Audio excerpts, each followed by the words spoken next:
You just got $10 billion. Not million, billion. You want to build your own private city. No taxes, no laws, total control. Sounds like the ultimate dream? Here's the catch. 10 billion is barely enough to build a real city from scratch without cutting corners. You can buy land, lay roads, maybe get basic power running, but you still won't get full sovereignty or a self-sustaining economy for that price. This isn't Sims. This is math. And the math doesn't care about your dreams. 10 billion feels infinite until you realize you're not just buying property. You're trying to buy independence. And right now, only 3 places on Earth have even come close to pulling this off. First, there's Prospera in Honduras, a charter city built on a tiny island with its own legal system, backed by foreign investors. They got autonomy, but they had to beg the Honduran government for it, and locals still protest their existence every single month. Then there's NEOM in Saudi Arabia, the $500 billion megacity project that makes your 10 billion look like pocket change. Even with unlimited oil money, they've missed deadlines, scaled back plans, and faced international scrutiny over human rights abuses. And those are the success stories. Dozens of other private city projects, from seasteading platforms in the Pacific to libertarian enclaves in Europe, have collapsed before breaking ground. Why? Because founders underestimated one thing. Governments don't sell sovereignty cheaply. Your 10 billion isn't a blank check. It's an opening bid in a negotiation where the other side holds all the cards. You're not just building infrastructure. You're buying permission to exist outside the rules everyone else follows. And that permission has a price tag no spreadsheet can fully capture.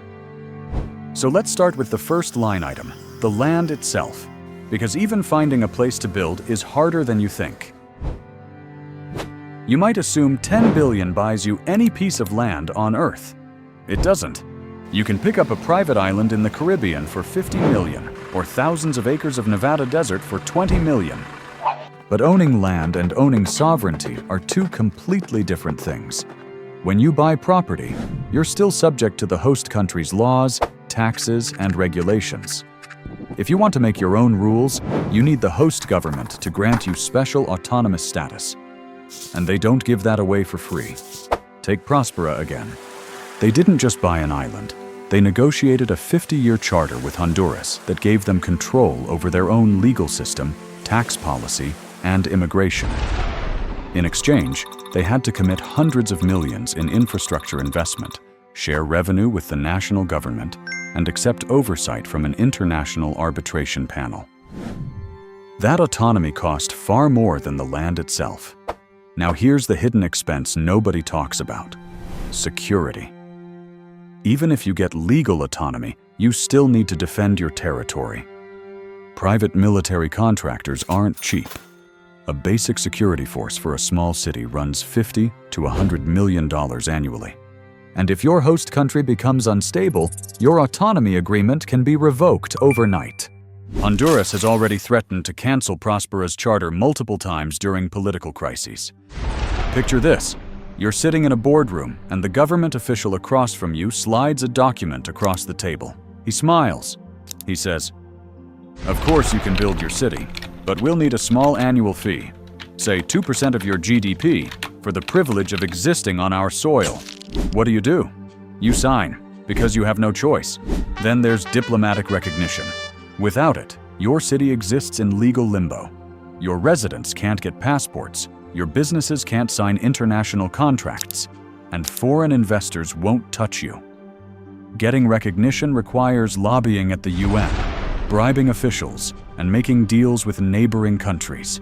That's another $500 million to $1 billion minimum. And don't forget local opposition.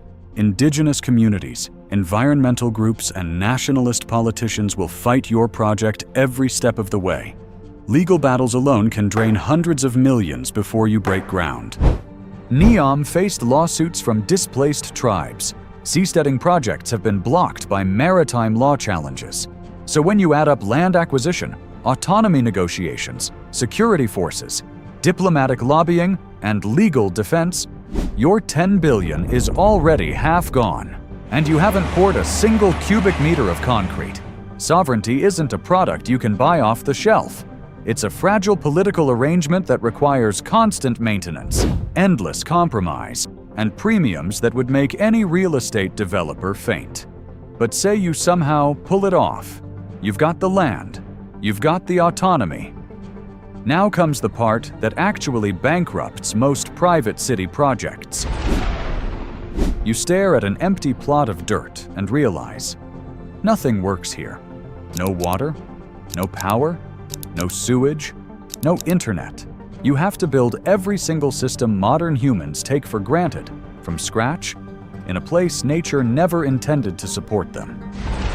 Let's start with water, because this is where most private city dreams quietly die. If you're building in a desert like Neom or on a remote island like Prospera, there is no freshwater source.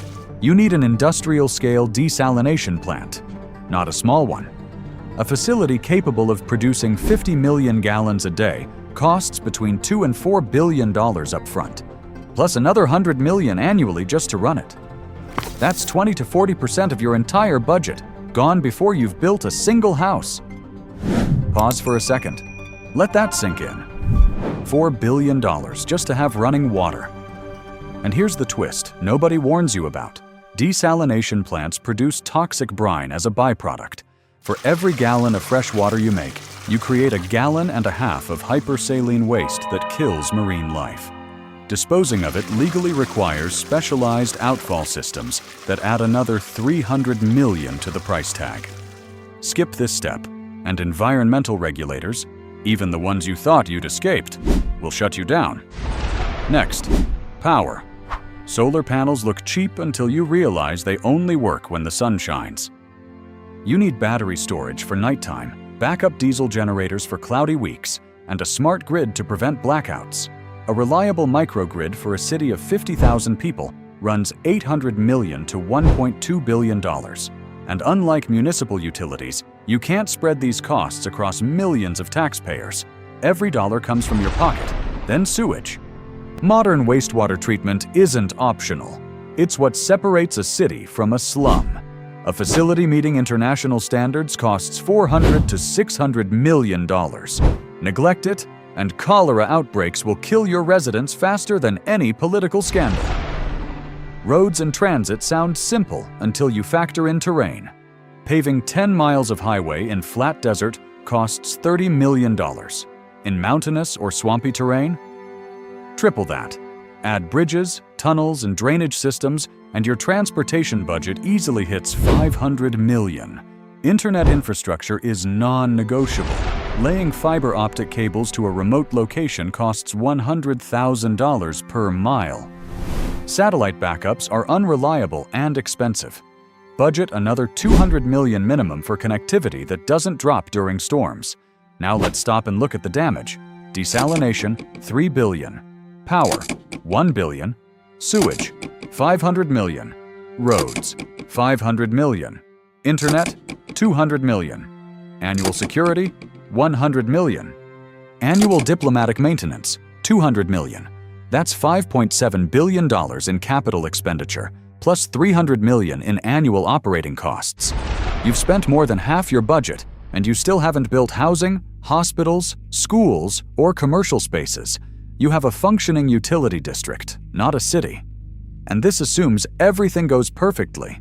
In reality, remote construction projects routinely run 30 to 50% over budget due to supply chain delays, labor shortages, and unforeseen geological challenges. Neom's original budget was $500 billion. Current estimates suggest it may exceed $1 trillion. Your $10 billion has zero margin for error. Infrastructure doesn't scale linearly.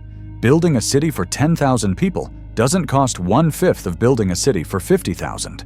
Fixed costs dominate. The desalination plant, the power station, the sewage facility, these are binary expenses. You either build them at full scale or you don't build them at all. So when influencers pitch private cities as affordable utopias, remember, they're selling you the renderings, not the plumbing. The plumbing is what actually determines whether your city survives past year 3. But imagine you somehow pull it off. Against all odds, against budget overruns, against engineering nightmares, you have a functioning city with water, power, and roads. Now you face the problem that has destroyed more private city projects than bad budgets ever could. Who actually wants to live here? Here's what the brochures never tell you about private cities. Your target demographic is wealthy enough to buy multiple properties anywhere on Earth. Why would they choose your experimental city in the middle of nowhere when they could live in Monaco, Singapore, or Aspen? The answer is they wouldn't, unless you offer something those places can't: complete autonomy from democratic oversight. But that autonomy comes with a catch. When you live in a private city, you're not a citizen. You're a customer. Your residency agreement is a contract, not a constitution. Violate the terms? You don't get a trial, you get evicted. This creates a power dynamic most wealthy people find deeply uncomfortable, no matter how luxurious the amenities. Walk with me through Masdar City in the UAE. Built as a $22 billion carbon-neutral utopia, it was supposed to house 50,000 residents by 2016. Today, it's home to fewer than 2,000 people, mostly corporate employees who work there but live elsewhere. The streets are pristine, the buildings are gleaming, the technology is cutting edge, and almost nobody lives there. History shows what happens when people live under systems with no democratic accountability. They eventually demand change. And when peaceful channels don't exist, conflict becomes inevitable. Your private city isn't a utopia. It's a pressure cooker waiting for a spark. So when you add up all the costs, land, sovereignty, infrastructure, marketing, legal defense, and the inevitable social unrest, your $10 billion doesn't build a city. It builds a very expensive experiment in human nature. And human nature has a way of disappointing people who think they can engineer it. Let's do the final math and see if this whole venture makes any sense at all. You started with $10 billion. Let's watch it burn. Land and buying your legal autonomy? That's $2 billion gone. Lobbying, diplomatic concessions, international legal fees. Infrastructure, the desalination plant, the microgrid, the sewage treatment, the paved roads, $6 billion. Security, private arbitration courts, and administrative overhead, another $1 billion. Marketing to convince people to actually move to the middle of nowhere, $1 billion. Total, $10 billion. You are officially broke. And the punchline? You haven't built a single house, a single hospital, a single restaurant. You just bought the most expensive, fully paved, heavily guarded empty parking lot in the world. The verdict is brutal. $10 billion isn't enough to build a private city. It's just enough to go bankrupt trying. The people who actually pull this off don't have $10 billion. They have virtually unlimited state wealth to burn. For a private individual, the math simply doesn't work. So the concrete is poured, the dream is dead, but your bank account just got refunded. You still have your $10 billion. What are you actually going to do with it?